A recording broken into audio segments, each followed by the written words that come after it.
Dito na po sa Mindanao.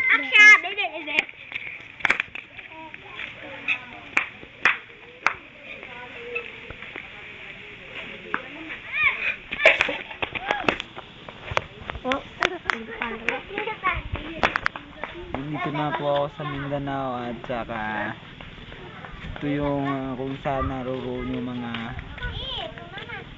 maraming unggoy. Ito yung isla sa gitna ng lake. Kaya maganda dito, kaya lang nakaka-boring kasi gabi lang yung mailaw.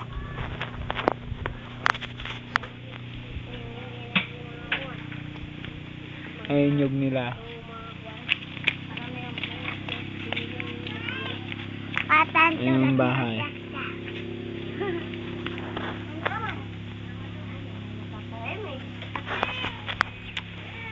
Yun talaga dito sa probinsya Mindanao. Good.